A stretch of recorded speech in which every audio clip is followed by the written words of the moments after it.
Facebook.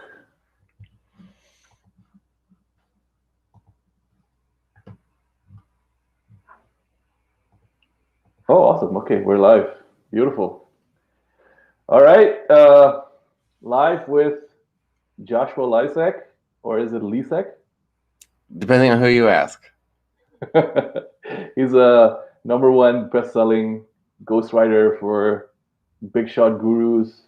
The only name I recognize is Bushra Azhar, and I know her from our time in one of Ramit Sethi's programs called Zero to Launch, which I was in as well 6 years ago. Right.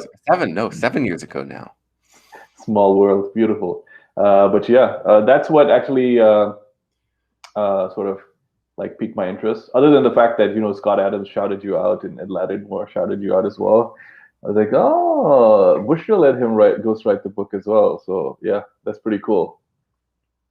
Yeah, ghostwriting. It's a great gig. It's basically every form, as you would know. It's every form of editing packaged together, plus coming up with the words that the clients would have needed to say, but they didn't necessarily say themselves. Right, exactly.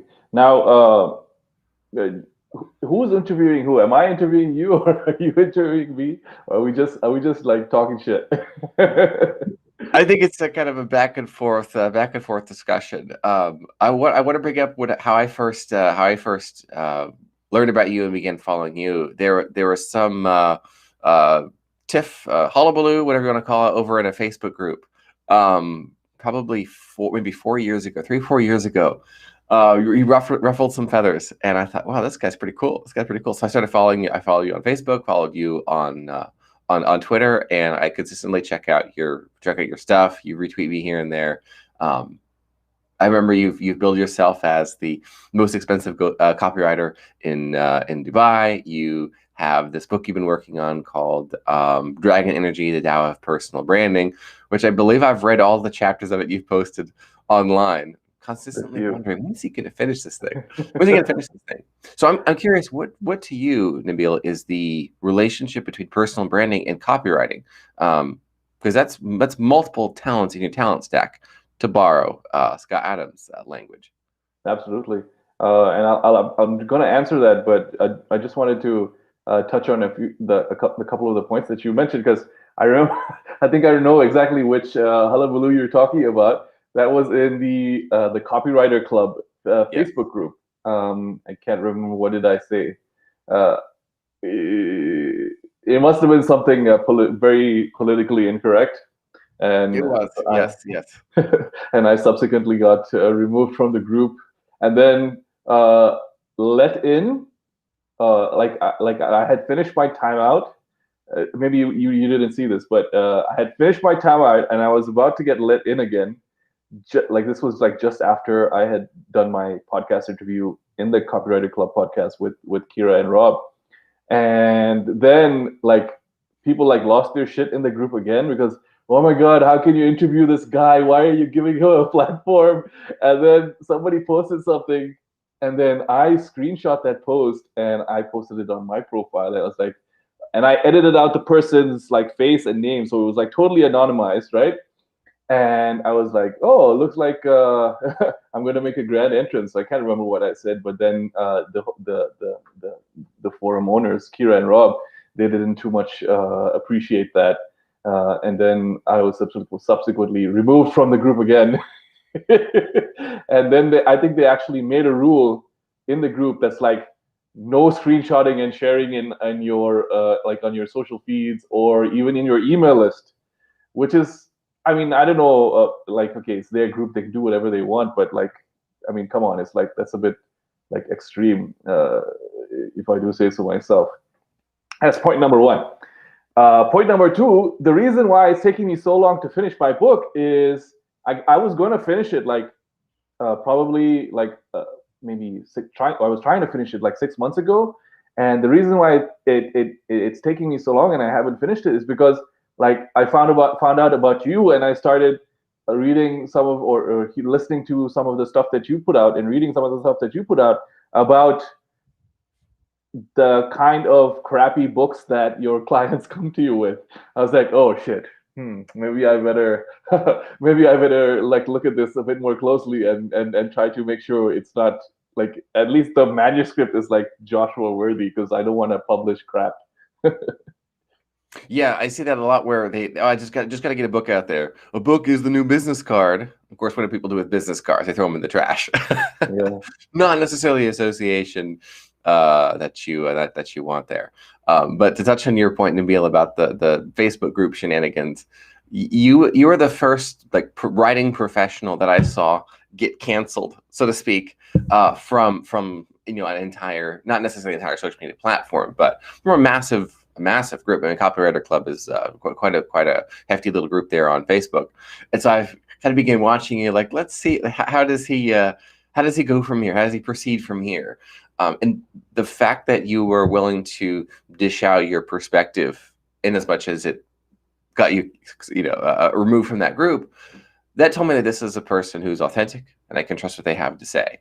Versus someone who's like, oh, I'm going to follow the rules. I'm going to, color within the lines, so to speak. That's not necessarily someone who's going to go all out for their clients. They're not necessarily someone who's going to risk like an investor would. So you came across me as somebody who has that mindset, that perspective of playing it risky, because when you have a big risk, there's potential for big reward. And guess what? That's how it came about that I began following you, is because you got in trouble over there. So it worked. It worked. And every time I see Copywriter Club on Facebook, it's like, oh yeah, it's that guy who got canceled. And that's how I came to follow you. And I had something similar happen with me. There was somebody on Twitter who falsely accused me of promoting under one of his tweets. And several people reached out to me after he screenshotted me and made fun of me, all this other stuff. Oh yeah, that reminded me, I needed to buy your course, Joshua. Ha ha ha. So getting canceled, so to speak, it can have its upsides. Yeah. So and then to touch on your to actually like get on and answer your question about the personal branding and copywriting. I try to be the same person I am online as I am offline, Okay. or vice versa. And what I've noticed is that, especially with these kinds of copywriting groups or like the copywriting community, I call it fraternity, but that would be sexist, even though calling it a fraternity would be gender neutral in this context. But the copywriting community is all about, like, especially groups like this, they're all about, or they're a lot about referring each other work and shit like that, right?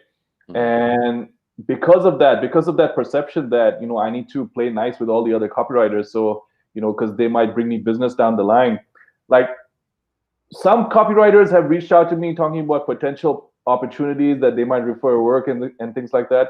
There's only one copywriter that has actually referred me work consistently, potential clients. His name is Brian Sporiello or something. I can't. Oh man, I wish I could remember his last name. It's like a very extreme Italian name.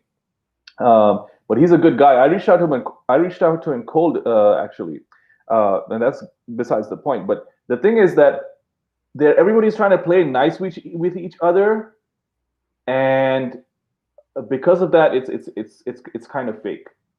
And because it's kind of fake, then whoever plays outside, those lines, you're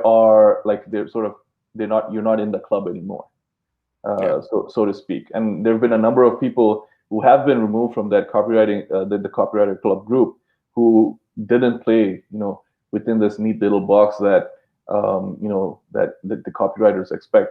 And I mean, to be honest, it hasn't affected my business at all. In fact, my business has only grown after, not being a part of that group. So, I mean, it's all good at the end of the day.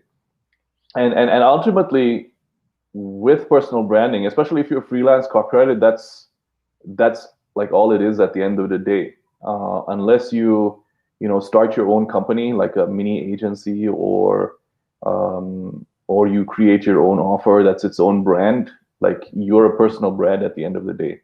And then personal branding, it really depends on like what your risk appetite is. Now, like I'm highly I take a lot of risks. That might not be your personality. Like if it's not your personality, don't take a lot of risks. If you're a risk averse person and you'd rather play it straight online and play it safe online, it's totally okay. There's a lot of people that have built really good personal brands that do it that way. Me, I'm the opposite. So it's like, as long as you're being like real, like an actual authentic person, and this is besides the buzzword of being authentic. I'm not Yeah. talking about the buzzword. People love to use the buzzword of being authentic and the buzzword of, as a polarizing individual, I blah blah blah, when the reality is they are about as spicy as unseasoned white rice. And there are so many people who claim that they're polarizing and authentic when really they're not. It's just like a character that they play online. Right, right. And it's so interesting ghostwriting for those people, because I see that a lot with those who have a public profile and they're terrified of getting canceled. Those tend to be the people who are the most fake, the least authentic in their personal brand. But they don't want to be found out, so to speak. And of course, the great irony is in real life they're very, very different. Like, okay, let's say a good example is someone who I tweeted about this past week. Hollywood actress, of course, now the gender neutral term is actor using for everyone. But her public persona is she's a very masculine lesbian woman. That's her public persona. Real life, without the makeup, a girly girl, and at least bisexual, if not heterosexual, from our conversations. And when she talked about her coming out experience, it was about becoming relevant again. How do I get my name back in the headlines? Oh, I know, I could come out as lesbian. Was her pitch, and a completely different persona in real life as opposed to online, which is not surprising. Because when you think about incentives and what gets rewarded online, authenticity to a lot of people who are looking to grift is not rewarded. If you look authentic, if you look like you're being true to yourself, that can be rewarded. And then, of course, what happens is you must protect at all costs the truth coming out. So I've noticed that before, and so I've tended to shy away from those who are very different behind the scenes than they are in real life. Basically, if you are being real, if you risk being offensive, if you're willing to risk not to be offensive, but if you're willing to tell your opinion, even if it goes against what the leaders of your industry say, that's what I look for now is clients, authors, course creators, experts, founders, executives who are willing to go against the advice of their own mentors or the advice of people they once looked up to, or the advice of the household name of their industry. Like Bushra, for example, when everybody was saying you have to create a $2,500 course, out she comes with something for $7. When everyone says you have to build an email list, she says, screw that. Get a Facebook pixel on your website. Retarget all your visitors, right? And that's a sort of against the grain, upstream, I guess you could say, advice that I like to look for in clients. And so I try to do that with my own personal brand. I want to be known as the guy who is the anti-marketer. Marketers are very much known for being all smoke and mirrors or engagement and likes as opposed to sales. So when someone thinks about the work that I do, getting back to your personal branding story you're briefly sharing there, because branding is what other people have to say about you, right? I want people to see me as, okay, he's the guy who writes stuff that makes money.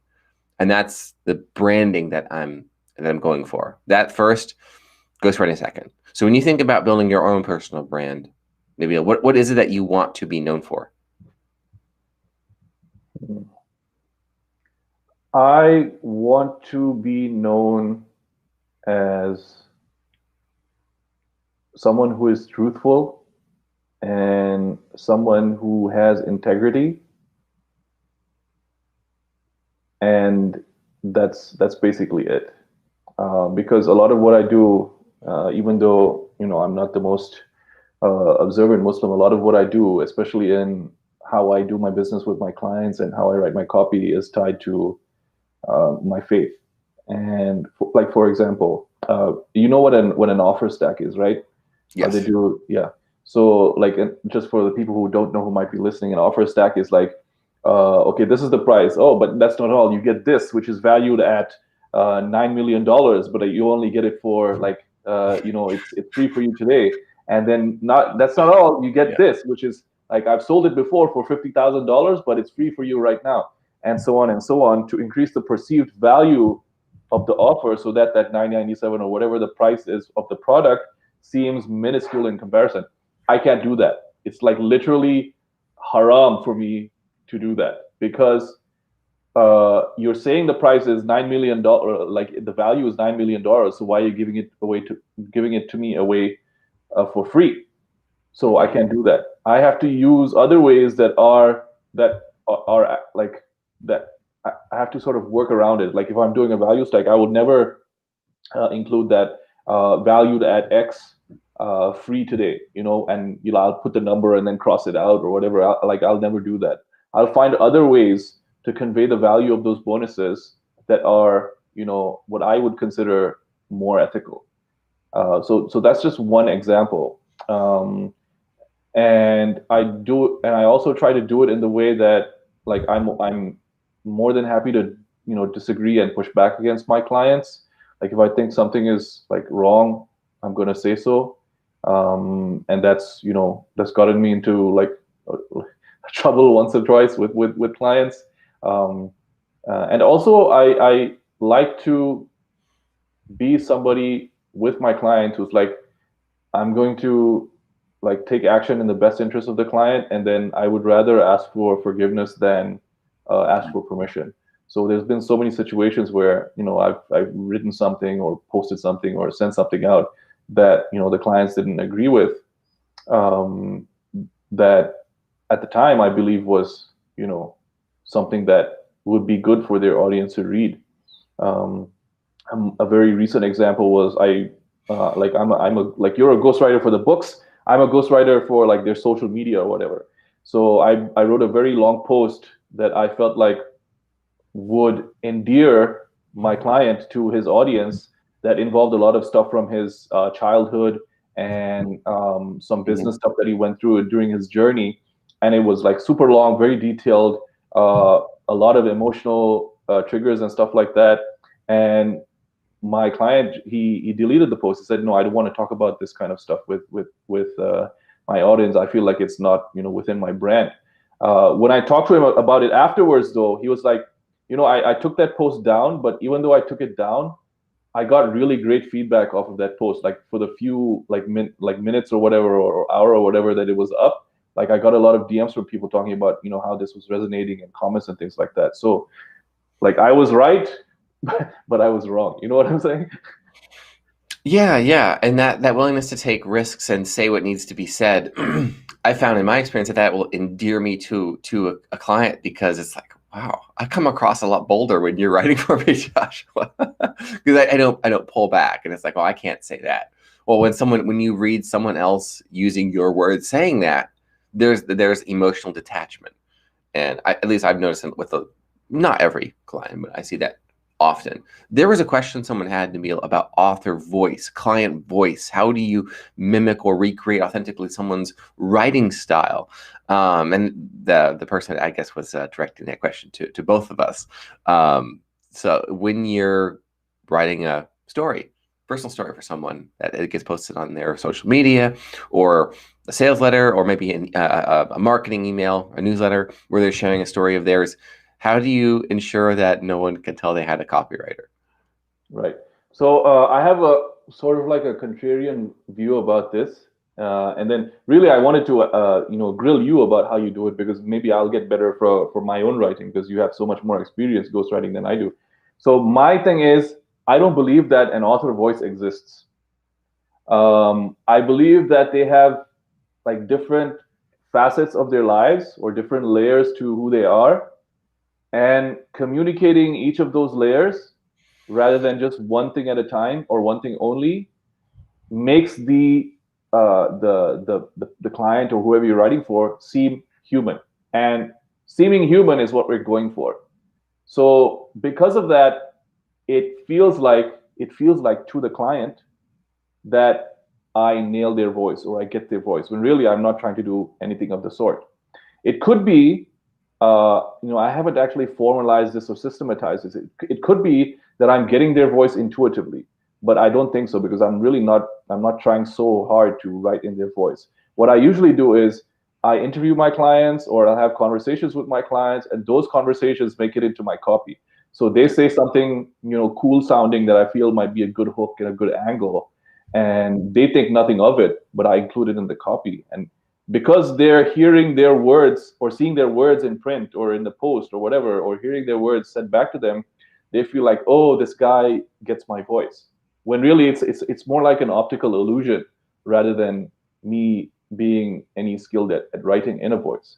So like, I wanted to flip the question back at you. Like, do you have a system or a process or a formalized way of, capturing your client's voice? I do. It's when you say you don't believe author voice exists, I agree with that. I describe it as author mood, because depending on the mood of the author, the writer, the creator, the marketer, the founder, it's a very different style writing style. But it's still them. It's still them. For example, there's somebody I ghost email for, I guess you could say, and probably the previous month's worth of email newsletters that had gone out, they were carefully written. They were pulling of punches. They were measured, were cautious.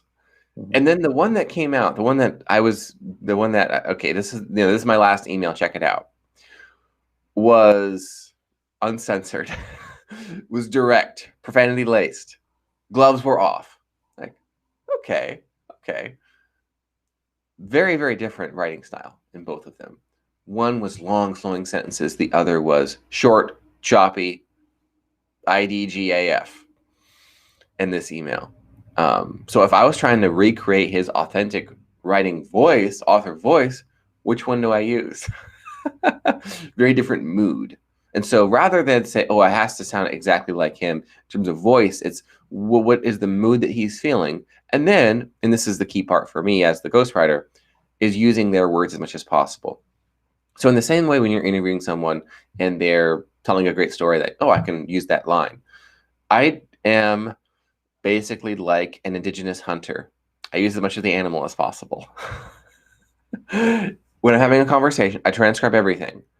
And I go back to the transcript, and every time they're speaking, except for the uhs, the ums, or they ask me a question back, I use everything, one way or another, like literally every single word, as much as possible. The system I created for the best way to say it, where you start with the brain dump on your idea, and then you restructure and refine it, that's how I ghostwrite. The brain dump is just coming from my client in the interview with him. It's all over the place.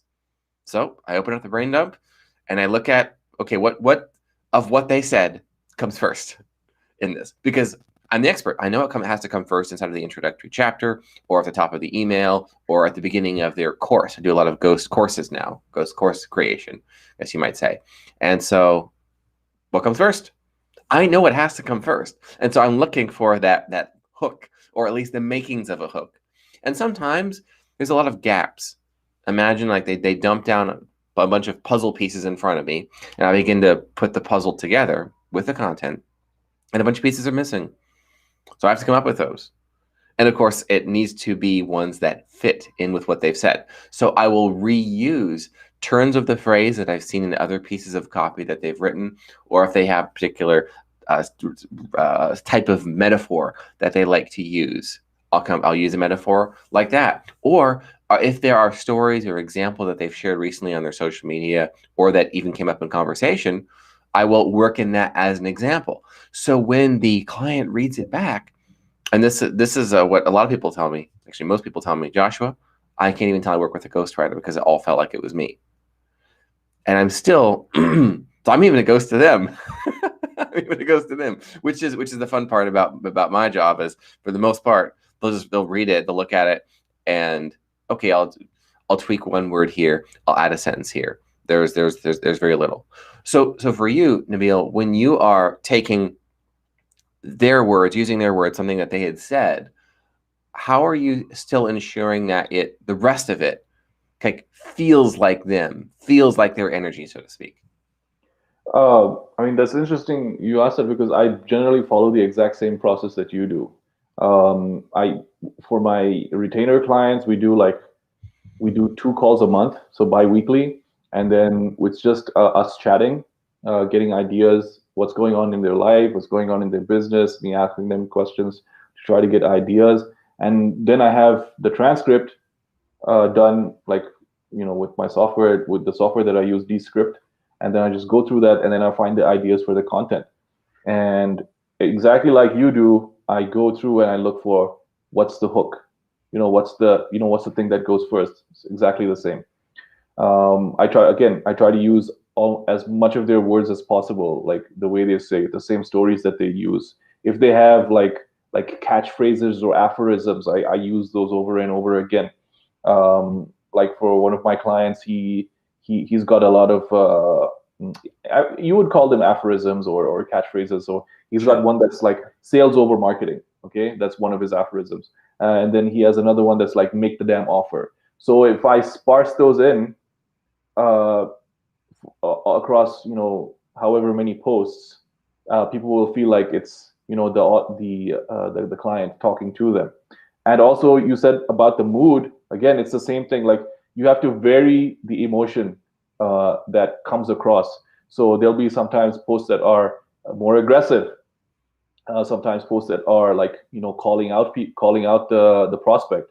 Sometimes posts that are, more nurturing and inviting.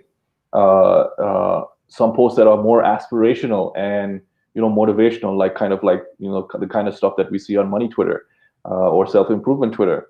And then you have to capture all of those emotions and the layers of the client, and then it seems like the perception is that I got their voice, but really I didn't get it. I'm just conveying as much of what I see of the client and putting it into words. So like, some posts will be like talking about the client's wife or his girlfriend. Some posts will be talking about, how he's going to the gym and looking after his health. Different aspects of his life. Because like, if you have a client and you're doing social media content for him, you can't be talking about their offer like 30 days, 30 days of the month. You have to, sort of mix it up. Gotcha. What do you find is the most common industry that you end up in, that you find most clients coming to you from? Is it like high ticket service providers, or is it, marketers or salespeople who are selling products? Do you find a difference between some products and services? I have had one e-commerce client that was selling a supplement, but they weren't a personal brand, so the writing style is a little bit different. Even though I tend to mimic the same style of writing across all, and we only did email for them, and the way I do email is slightly different to what the way people do it in e-commerce. I follow the internet marketer / direct response approach of, longer form emails with very little design, mostly text and things like that. But most of my clients have been in the like high ticket coach, high ticket consulting space. One of my clients, Mike Mark, he owns a sales consultancy, and they recruit and train sales reps for their clients. Another one of my clients is Joel Irway, who is they call him the webinar guy, but he's been in the internet marketing space for a while, and he teaches people how to create mini webinars and create high ticket offers off of their courses and programs that they were selling for low ticket before. So most of my clients are in that space, and we do have one agency client that we subcontract for, and that's all over the place. So whoever their clients are, mostly that's in B2B and education. So like, we've written for like pretty much every niche there is at the moment. But our best clients are in the high ticket space because they have a high ticket offer, and because our rates are premium, it makes a lot of sense to work with somebody like that. Because from my side, I only need to convert like one or two from their audience every month to make sure that my client gets an ROI on our retainer. You know, And most of our clients see like 8 to 10x ROI on our retainer, even though it's a premium price. Awesome. Rogue, it looks like Rogue Wealth, you asked the question, which of the software do you use for recording these conversations? I record it, usually meeting with them on Zoom, and then I take the recording and then pop it into Temi, is the digital transcription service that I use. This is sometimes it botches the language, sometimes not. One of the issues I notice with a lot of internet marketers is, especially those who offer a for hire or a service, right? I'll help you market your business. I'll create your copy. You go back to their website and it's a disaster, or their own copy. It's like, wow, they're an expert. Is the feeling you get. How do you balance maintaining your own business, your own offers, with being so focused on your clients' offers and their business, and making sure you've created everything for them that you're on board to create? And I kind of feel like I might have a contrarian approach to this as well. I feel like if a copywriter's website is like too good, that means they have way too much time on their hands, which means they're not doing client work. Fair enough. So it's like, like, why is your website so good? Aren't you like working? You know what I'm saying? Or if they're always on social media posting, every single day, like, but obviously this is a misconception on my end. Like, as a copywriter, your number one client should be you and your business, right? So that's something that I have struggled with in the past, and I still do struggle with. A priority for this year for me is to make sure that all of the copy on our website is current and reflective of what we currently do right now. The problem is, like, I've gone through a lot of different like phases or whatever of like what I wanted Dropkick copy to be. Like, first I wanted to be content marketing, then I wanted it to be email marketing. Now I'm just going to go with a generic direct response copywriting, because that's sort of that's our niche. Even though it's not a niche, like, I'd rather stay general and figure out how to grow the business that way. But we'll only be doing copywriting. We won't be doing anything else. We wouldn't become a full service agency. So because of that, like, I've never been able to like sit down and, okay, what the hell is this website gonna say? You know what I'm saying? Mm-hmm. Now I kind of have a better idea of what I want it to say, so I'm gonna probably focus on that. And after that, I'll probably start, creating proper marketing assets, like a mini webinar or a mini VSL to promote the services that we offer. And I know I've seen your your Facebook ads all over the place after I went to your website and you pixeled me. So you seem like you're on point with that. Was that always the case, or like is this a recent thing? No. So this 2021 marks 10 years in business for me, and I have gone through, I want to say 3, maybe 4 website redesigns since then. And I know some people are always like, they're regularly refreshing their stuff every few months, or adding a new page or whatever. Haven't really touched my website since 2018. So it's been a minute, and there's a lot of people who have been asking me, well, Josh, how do I find this in your website? Where do I find that in your website? But those don't tend to be people who are going to hire me for my ghostwriting services. All what I do online is really focused on the people who are ready. I'm ready for a ghostwriter, for my this, for my that, usually for their book or for help with their course creation.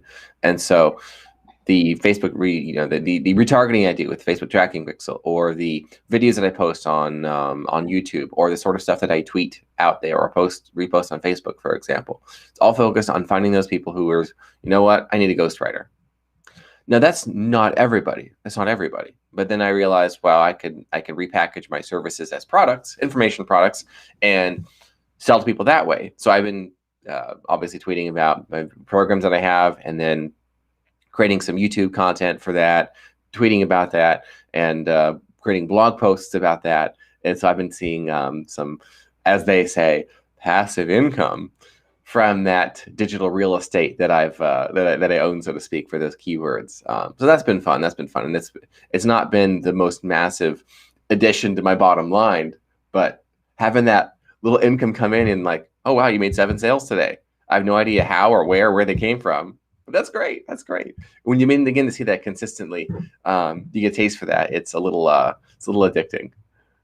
And how long did it take you to create those products that you can sort of sell passively? Because I feel like yes, I would enjoy the additional streams of income, um, but I feel like the amount of time to create a really it takes to create a really good product, like with the book, or with even with a course. Like even though there are a lot of people just like creating shitty courses and putting them on Gumroad, like to create a quality course or book, it takes so much time and energy that it takes away from the main business, which like I don't want to be a course creator. Like I don't want to be a coach. Like I want to be a service provider and I want to grow my business that way. You know what I'm saying?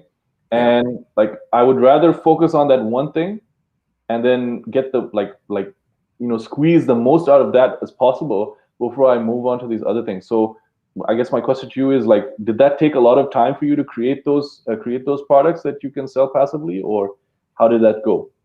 It didn't take as much time as I expected, and I think it's because I do it regularly for my own clients. Like the process for creating their course or for creating their book, it was just merely, okay, now I'm going to do it for myself. Mm. And I would have batches like, okay, I'm going to get up at 5 a.m. today, and I'm going to record videos for 3 hours, for example. So getting those nice blocks of time where I'm able to just attack it, focus 100% on that, actually can get done pretty quickly. The best way to say it, my first one, I began that in June of 2020, and it was ready by the Independence Day weekend, the first weekend of July.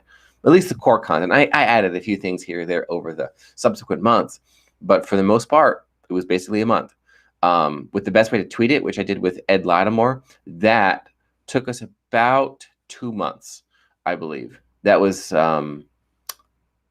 September and then October. And that's us meeting every other week or a couple of times a week here and there and getting things all set and all ready.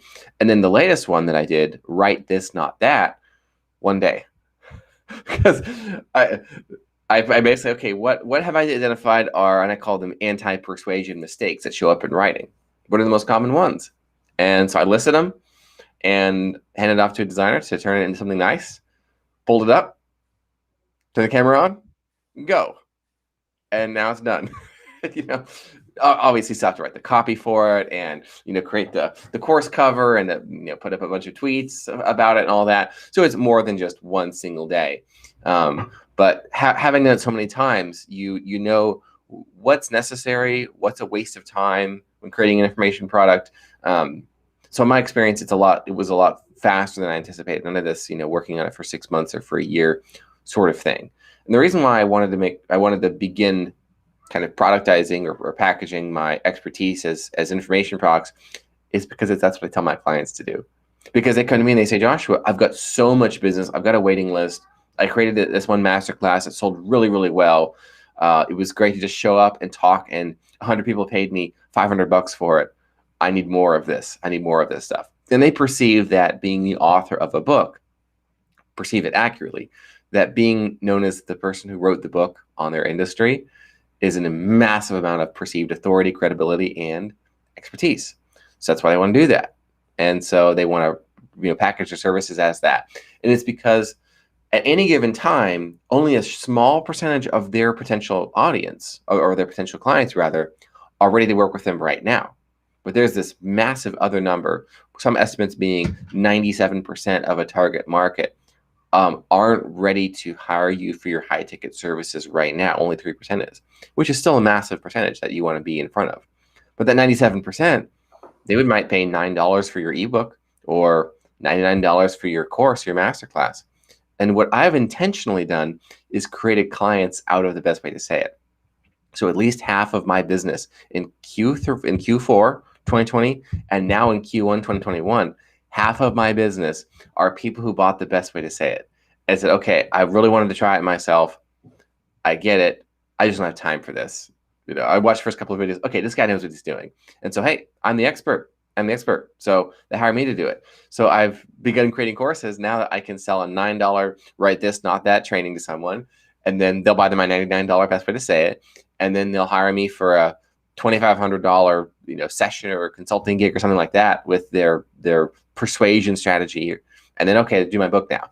And so I've been able to create multiple streams of income from just a single product. So those are my thoughts on that. Would you Yeah. ever consider productizing your services? Well, I mean, I agree with you. I agree with you conceptually that um, uh, to have the additional ways that people could become indoctrinated to your way of doing things, uh, Yeah. and then have them pay you for it is also like is definitely a good thing that you would want to do. And in fact, that's my client Joel Irway's model is like you have your high ticket service. Okay, let's say you're a service provider.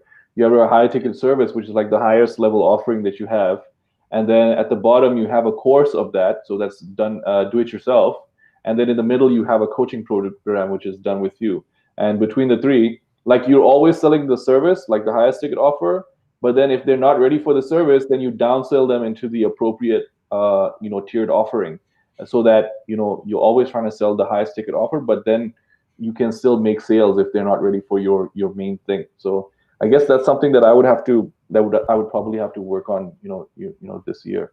And Elias is asking, should you write an info product before the book? And I responded in the chat that a book is an info product. But what do you think? Should you write the book first or create the course first? Yeah. It's, in my experience, it's faster to create a course than it is a book. Because a course, for example, if you have an outline and you're an effective presenter, you just show up on camera in your outline, versus an engagement to author a book. When I'm helping someone author a book, anywhere from 5 to 10 months. Not that's always 5 months. The shortest turnaround I ever had on the book was 3 weeks. Don't really do that. Do that anymore because that's like 12 hours a day, 7 days a week, or more in some cases. But if the goal is I want to package my expertise in something I can begin selling to kind of even just test the waters a little bit, probably makes sense to start with a training, and just like see, will people pay me for my knowledge, rather than say, okay, I don't know that yet. Now, there are plenty of people I've worked with that they have never authored a book before, but they know they need it because people have been asking them to write a book for 20 years. A lot of people. And they know that by having a book that they can sell for $19.99, all the marketing that they do for the book also markets their business, so long as the book is the productized version of their value that they deliver, right? So if you have a services-based business, especially a high-ticket service, and you want to create clients for that, make the promise of the book similar to the promise you make your clients, with the outcomes that they can expect. So by marketing your book, people know you as the person who gets that outcome. And so rather than just try to, get on, I mean, it could be wise to try to get on podcasts and create a splash for yourself out there about your services. By being an author of this new book, you have become the news, and it's a great excuse for some free publicity out there. And so that's why a lot of the service providers and consultants and coaches and even executives for hire, advisors that I've worked with over the years, that's the one and only information product that they create is their book. Also, they mail it to potential client with a 8.5 by 11 letter, inviting them to book a conversation. They send 100 of those out a year. They get 10 clients. Their book's solid for 12 months. And a course doesn't do that. Yeah. You can't really mail a course like that with a hand signed letter. Yeah, definitely. Yeah, that's some advantages that a traditional like a book has over the online course. One reason why I wanted to write a book instead of creating a course was um, it was that aspect of it to create like a calling card, and then it was also that okay, everybody's creating a course. I don't want to create a course. Yeah. Just generally I for some reason, whether that's a good thing or a bad thing, I'm just generally a contrarian. And I didn't want to create an ebook. I wanted to create a physical book that's like super premium with the woven freaking paper and the leather binding. That kind of book I wanted to create. And then I mean, I still haven't finished writing the book, so I guess that's the first thing that I have to do. And the reason why I wanted to create the physical book is because I get their address and I can send them a rider which is a sales letter that goes along with the package. Yes. And that's just generally how direct mail marketing works, especially if you have a front end customer who's already bought your thing. And then also, I didn't want to sell the book cheaply. I wanted to sell it for like a super premium price, like $99 or something like that. And if the book was like physical and of this like super high quality, like novel quality, then I would be justified in charging that amount. So while you're here, let me get some free consulting out of you, right? What's the in the books that you've written, like what's the optimal like length of the book? General trade length is 40,000 to 75,000 words. It's quite a range, and that in print that can be anywhere from 150 to 400 pages. Honestly, depending on how many graphics there are, or the formatting, spacing. If you have call out boxes, text boxes throughout the book. What's the typeface or the font size? But that's typically what you see. I've recently begun working with clients on a much shorter version of their book I call it a hook book, because it's basically the hook for your business. The objective is take the top 5 to 7 objections to the sale that you get over and over and over. Turn them into questions. Make each of them a chapter. Write it as a book. Literally turn it into a book, not an ebook, but so it would be smaller size, like basically like a 5 by 8 inch rather than 6 by 9, which is the typical size. A 5 by 8 book, basically it could fit in your back pocket. 15,000, 20,000 words somewhere in there, so it feels substantial, but they could still finish it in a couple of sittings. And those are excellent for brick and mortar businesses, actually, people who offer a professional service like chiropractors or physical therapists or hypnotherapists, where they work privately with clients. And in that case, it's relatively cheap to print these books, and they actually can look pretty good because they're shorter, they're smaller. You don't have this massive, massive expense. And if you know publishing or work with someone who does know publishing, then it won't look like it's one of these free plus shipping things where the formatting is all screwed up and the paper is this cheap white color and the cover is all pixelated. It is kind of a mess. But I've been doing the hook book for a few people. It's cheaper, but it does get the job done for a market where your competition don't have books already. For example, if you become the first, let's say, chiropractor or physical therapist in your geography to be an author of a book that's actually good, congratulations, you're now the #1 expert in your geography on that subject matter. Mm-hmm. Yeah, that sounds exactly right. And so when it's like 40 to 75,000 words, like 150 to 200 pages, like obviously the book kind of needs to be that long, because if you historically books have been physical and printed on paper and things like that. So like it needs to be kind of that length to like justify actually producing a book. Like for example, I couldn't write an 80-page book for Dragon Energy and then want to make it a leather bound, woven with like cloth insert or whatever. Like it would be like ridiculous. It's like this thin, and then it's got a leather cover on it, which is like as thick as the book itself. You know what I'm saying? So how much of those books are actual, like, how much of those books are actually steak, and how much is just like, trimmings and like fluff and whatever. Like, I'm sure you don't let fluff into the books that you write, but in terms of just generally, when books are like 200 pages long, how much of that is padding and how much of that is the actual content? Usually it's about 80 to 90% fluff.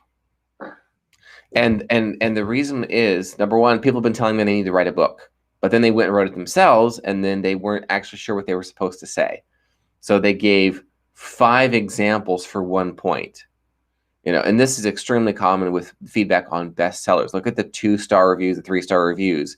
They'll just say, there was a lot of great stuff in here, but wow, the book didn't start till page 50. There's a bunch of stories I didn't care about. And unfortunately, you'll see a lot of New York Times and Wall Street Journal bestsellers make this mistake where the author was high profile for one reason or another. Like a good example is Atul Gawande's Checklist Manifesto. That was an article he wrote for The Atlantic, the Checklist Manifesto. And it was, what, 5,000 words, I think? That's all that needed to be said on that topic to get the point across, to get it. But because it went viral, book deal came along. Can you turn this 5,000 word article into a, what, like 35 or 40,000 word book, please? So we can sell it and make money off of you? Was basically the pitch. And it is a lot with traditional publishers, is the perspective is, how can we leverage the credibility of traditional publishing, that are kind of a legacy publishing, you might call it. How can we leverage our credibility to make as much money off of breakout stars and rising stars as possible? That's usually what the traditional publisher's perspective is, because it's in the incentives. It's not about motivation. I'm not impugning their motives. That's just what it is. They want people who are going to market the books for them. So they don't have to. They don't have to do that, you know? And that's why I have a few authors who have had the opportunity. They've had a book deal offered to them and they said no, because they realized that even though if it's traditionally published, it's still them doing all the marketing but not getting any of the royalties until they've earned back the advance. Well, why not just do a pre-release, pre-order thing for the book? Create their own advance. You know, think about that. Create your own advance, and you keep all the royalties from all the effort that you're doing. If your platform is already big enough, already broad enough. Now back to your question, how to fix the fluff problem. It's usually because the topic isn't broad enough. If you exhaust the possibilities on the topic, well, you need a bigger topic. By bigger, I mean a broader topic. For example, if it's, you know, just direct response copywriting for email marketing, if you have 50,000 words to say about that, say 50,000 words. But if you come up with 10,000 words worth of stuff that you're really proud of, well, let's look at direct response copywriting in other domains, or target, you know, to talk about maybe some of the most common industries you've seen, mistakes people make. That can be an entire chapter. Most common mistakes you see, even professional direct response copywriters make. Boom, there's a 5,000 to 7,000 word chapter right there. So it's usually that the book idea isn't broad enough. That's where the fluff problem happens. And that's one thing I was worried about with Dragon Energy is like, and even as I'm writing it, like I'm thinking about the chapters that are written, and I've already written like 18 or 20 chapters right now. That's what I'm worried about. It's like, well, how much of this is fluff, and how much of this is real, actual, like good how-to information. And after like watching your stuff and reading your content, and I was going through Bob Bly's How to Write Simple Information for Fun and Profit, and like this is like the blueprint. Like all of the courses on how to create courses, like just buy this $10 book. It's got like everything in there, and it's got way more than like that these courses have. And after like seeing your stuff and reading that book, I'm like Dragon Energy is like nowhere near like where it needs to be. And I'm like I'm like, fuck, I really need to finish this book. Like, but how am I going to like like write enough of like good stuff that, you know, I'll be satisfied with it and I can put it out. Which is one of the reasons why I wanted to like put all the chapters out for free. Is like, at least that's almost like an incentive for me to, you know, keep writing and putting the book out. Good. I just saw Elias posted a question. What about start from scratch? Not yet widely known, have a small audience, but you're an expert. I have quite a few of those clients I've ghostwritten for, and we do books. The purpose of the book, though, isn't to sell the copies of the book. The purpose of the book is to become news. Hey, I have this new book out. I have this vast body of work, this vast experience, all these successes I've created for myself, for my clients. So they productize their expertise into a book, and rather than focus on marketing the business, they focus on marketing the book, and therefore they can tap into an audience of people who would not yet be ready to hire them, would need that proof of, okay, they know what they're talking about. Now I'm ready to hire them from a book. And I've seen that from Write This, Not That, from The Best Way to Say It. And the only reason I've done those instead of books is because books take quite a bit longer to come up with. Plus, the work that I do is one where a demonstration is a superior alternative to just written information. So if I can show myself working on a piece of content, record that, people pay a lot for that. At least they pay more than for a book, because It's years of expertise that are going into the creation of that one demonstration. As I focus on marketing those, I realize I'm also creating downstream business for myself. Every time someone buys it, that's a potential ghostwriting client where they go through the course, they say, okay, we need to do exactly what he says here, but we don't have time. We don't have someone on our team who already does this. Hey, Joshua, that has happened 3 times in the last week. Someone bought the course in the last couple of weeks and said, Joshua, we need what you're doing here in this course, but we don't have time to do it ourselves. Can we hire you now? And all of the objections to the sale have been pre-handled. Well, how do I know it's actually any good, Joshua? Well, how do I know that you can actually write? Those are the two. They're not even involved. They're not even involved. They know I can write sales copy because I sold them on buying. So that objection is handled. They just know that what I write will sell. Is it actually any good? Is the product any good? Well, they've seen me working in my demonstrations inside of the best way to say it. So that's handled as well. So really, it's all about the offer. Can they afford it at that point? And I have no competition because there's no other best way to say it person who's giving a demonstration of how to implement your own methods like that. So in my case, the course works. And I know that as I'm marketing my course, in the case of a starting from scratch person, not widely known with a small audience, probably a book is going to be the best approach because it's a low ticket offer, it's a low price product, which means you can get more customers for it, which means not only more income from the book, but also a broader customer base of people through whom you can create clients. Would you suggest that, let's say they're starting from scratch, would you suggest that they create the book first before like starting a Twitter? You will need some sort of an outlet or some sort of a platform to begin talking about the expertise you have from the book. So a place where you can begin building an audience and are building an audience while selling your stuff at the same time is essential. Since I launched The Best Way to Say It, I've gained almost 6,000 Twitter followers when I began selling stuff. Before that, very slow growth. So by selling and by promoting, I end up getting more followers. A lot of people say, well, if I sell stuff, then I lose followers. I've seen the exact opposite happen. So the more stuff I sell, the bigger my following gets. That's another reason for me to finish the book then, because my growth has been stagnant on Twitter for a while. But I don't tweet a lot, so that's a problem on my side.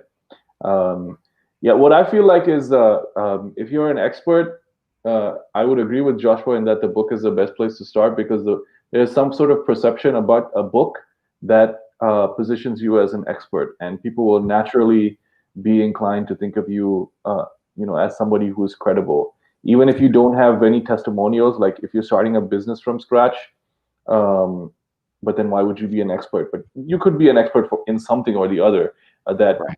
wouldn't need testimonials to start with. Like even if you don't have testimonials, if you have a book about the subject, they're going to think of you as more credible.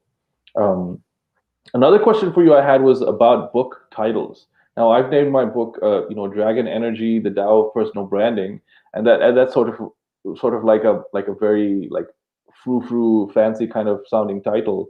But what do you think about titles? Should do they work better if they're more like copywriting type titles or direct response type titles, where it's more like a headline, like we would write in a sales letter, as opposed to like, the subtle art of not giving a fuck? Yeah. My experience is to lead with the value of what it is they are offering. What is it you're offering?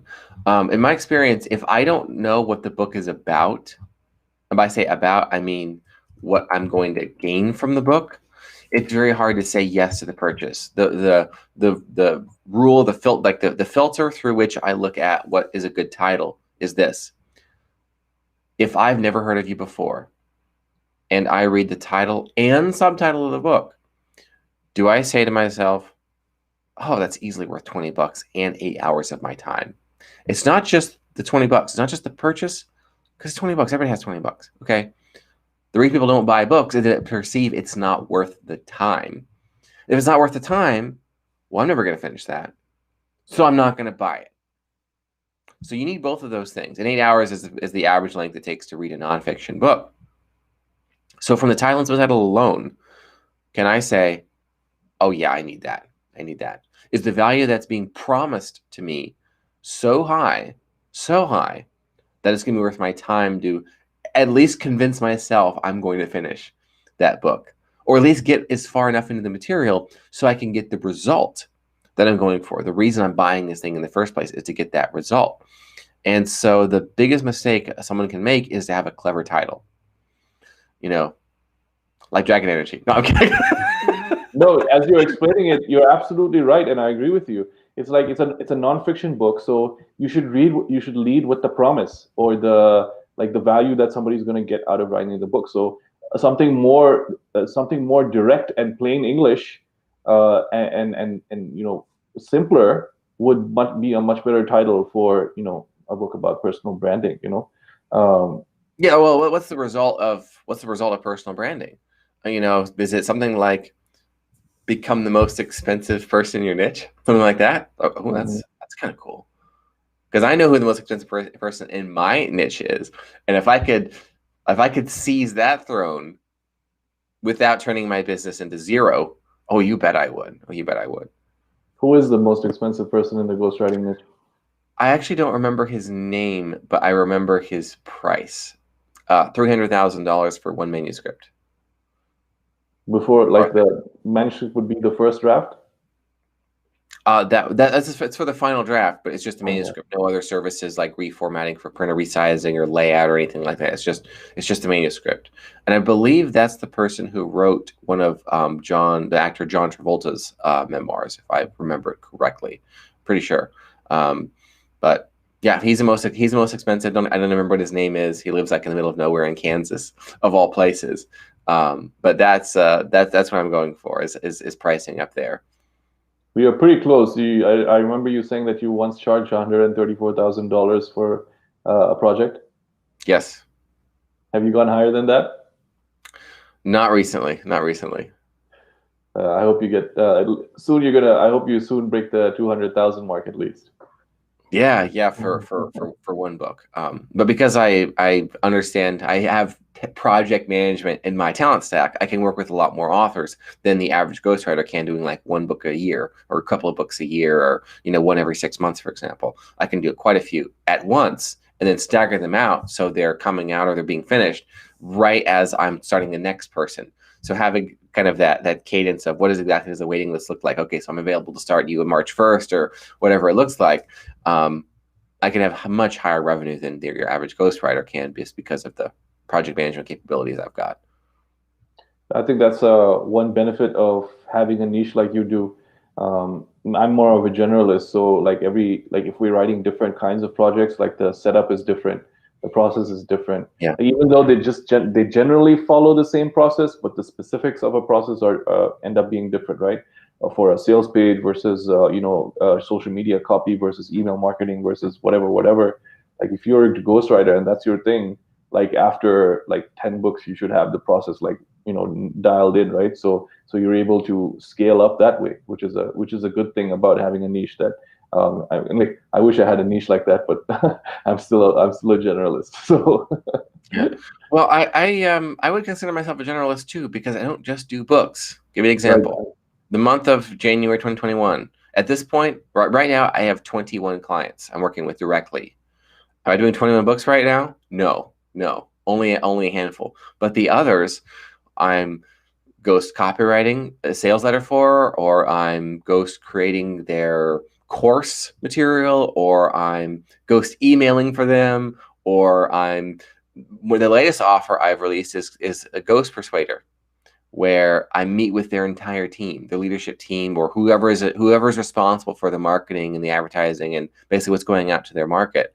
And I train them. They show up with the white paper they're working on, or the pitch letter for this big client that would serve their business for 10 years. And we're reviewing it together. And so it's basically retainer services as a ghost persuader. And it's a lot of fun because I don't have to spend hours and nights and weekends writing stuff for them. I can just show up and say, here's how you fix what you're working on, and it'd be done on the spot. So I've got a few clients I do that with. That's excellent. Yeah, and then just generally, is that what, like, are you known for specifically being a ghostwriter, and then once people work with you, then oh, I like, oh, you can do all of these other things too. Why don't you help us with this? Is that how it works? Yes, yes, it usually is. It usually is. I'll be on a call with someone who believes they need a book because we're talking about the book. I was like, we don't actually need a book. You need a course, or you really need a hook book instead. You know, a shorter one. Or they'll say, I know I need your services, but I'm not quite sure how I can use you. Let's talk about that. It's like, okay, sure, okay, sure. So I create public perception as a ghostwriter because it's worth it to be known as being the go-to ghostwriter. But in reality, I'm kind of a bit of a generalist, you might say. Yeah, and I think every copywriter is like that. I feel like the reason why I haven't led with a niche uh, specifically is I feel like it's sort of like a short-term thing where not you specifically. I mean, like if people are like, oh, I'm a copywriter for Facebook ads. I feel like it's sort of like a short-term play that helps them, makes it easier for them to market in the short term, but tends to sort of hamper them in the long term. So I've Yeah, just generally stuck to, okay, most of my clients are referral anyway, and when I talk to them, we find out during the conversation, exactly like you said, what it is actually that they need. And so that is why it sort of turns out to be, generalist copy. right, right. And everyone is sometimes a little bit different, a little bit different. Well, we've gone just past the hour mark, Namil. Any other questions you wanted to get in? A free consulting you wanted? I have one last question for you, unless anything from you.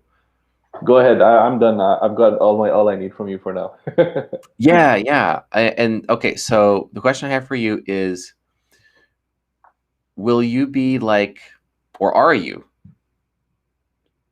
like Dan Kennedy or Jay Abraham, where it's revenue sharing with your clients? Maybe on top of or in lieu of a services fee. Right. So that's a really good question. That's where I want to go. So, in addition to raising my retainers, that's generally where we want to go. Is like take a percentage of the Yes. sales that we do. I have offered this to clients before. They need to be the right clients though, because sometimes they don't like, some clients don't get the value of revenue sharing. Okay. I offered this to one client before, the e-commerce client that I was talking to you about, and I said, okay, we can work on pure revenue sharing. I'll just do the email marketing for you. You give me X% of whatever that is, and they didn't go for it. It's like Roll with the percent, if I may ask. I what did I pitch them? It was either 10% or 15% because there was no retainer. If there was a Yeah. retainer, I told them, okay, you can do retainer and a smaller percentage or a pure percentage, however you want to do it. But I think going forward, I would never offer a pure percentage. I would do like a big retainer and a small percentage, or a smaller retainer and a larger percentage. That's what I would offer. So anyway, they didn't go for it. It's like, what I feel is like, um, a lot of clients want to pay for performance, or say we'll work with you on a performance basis until it comes time to actually cut the check. Until You you know, perform for them. Yeah. exactly. Especially because with a marketer or a copywriter in the kind of things that we do, it's a lot of the work is front loaded. Almost all of the work is front loaded, and once you get it set up, then it's maintenance done afterwards, right? So you do, but then the results of that work are compounding, right? So, and it's like the curves are like in opposite directions, right? So like the work is front loaded, but then the results are compounding. Yeah. So in the beginning, like they're doing like 10K a month from the sales leader that you wrote. That's on the low side, and they're giving you 10%, which is like $1,000. But then Yeah. afterwards, they're doing $100,000 a month from maybe like 6 to 12 months down the line, and now they're paying you $10,000 a month, but you've already done the work back in month one. Yeah. And they're going to be like, yo, why am I paying this guy? He hasn't done any work for me. So that's this kind of situation that happens. And in that situation, and Jay Abraham talks about this, it's very difficult to find a client who will stick by their word on this revenue sharing agreement, which is why Jay Abraham says that you got to put in a buyout clause in the contract, where Yes. after X months, if they want to stop paying you the commission checks, they have to, buy you out, and it would be like the previous month's commission, like averaged out or whatever, like an average commission times some sort of multiple. But I agree with you. That's where I want to go is revenue sharing. If I could, like, I believe in the work that I do and my ability to get results. So if I could work on pure performance, I would be. It's just about finding that right client who actually has the balls to, actually pay what you're owed at the end of the day when you do get them results.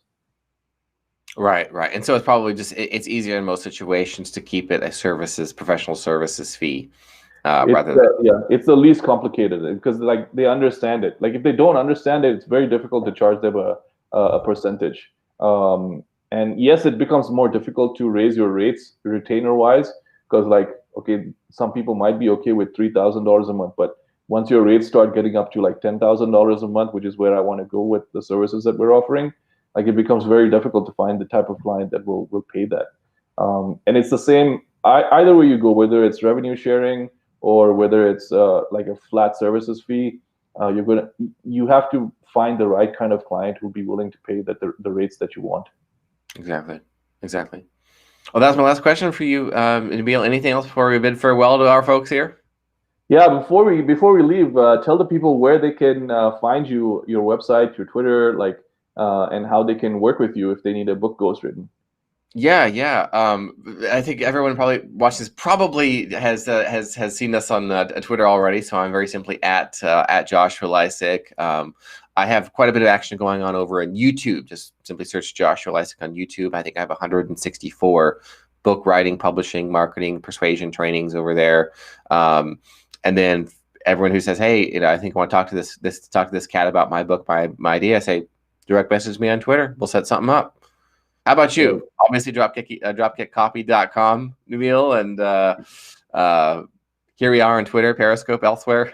Right. Yeah, I think everybody knows us on Twitter. So I'm at Nabil Aziz DXB on Twitter. Dropkickcopy.com is the website, which will be getting an update in terms of the copy that's on the website soon, and the socials for the business are at Dropkick Copy everywhere. All right. So thanks, man. This was great. I loved especially hearing you talk about how you capture tone and voice, and I'm so glad. I breathed a sigh of relief. It's like, oh, okay, I'm doing it right. All right. Excellent. So that was awesome. Yeah, that was awesome. Sure thing, Nabil. I appreciate you hosting on Restream today. Thanks, man. My pleasure. Thank you so much, Joshua. Have a great day.